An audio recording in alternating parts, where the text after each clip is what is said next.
Bir kuni ko'chada ketayotganimda oldimdan bir yuzli chiqib qolganini ko'rdim. U bir o'zi ketayotgandi. U aytdiki, "Salom Jeki." Men ham "Salom. Qayerga ketyapsiz?" Men bowling o'ynagani dedim. "Siz bowling o'ynaysizmi? Unda men ham siz bilan boraman" dedi. Xo'p, mayli.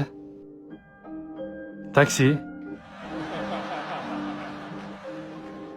Yonimda pulim kam bo'lsa ham, lekin taksi to'xtatdim. U men bilan ketayotgani uchun men juda ham baxtli edim. Bizni ko'rganlar 100limi? Ha. Men o'yinni boshladim. U esa shunchaki meni tomosha qilib o'tirardi. Birozdan keyin u "Jeki, men ketishim kerak" deb ketdi. Boshqalar "Sen 100lini taniysanmi?" deyishardi. Men "Ha, u mening do'stim-ku." Afsuski, deyarli bir oydan keyin u vafot etdi. Mening 100li bilan oxirgi ko'rishishim shunday bo'lgan.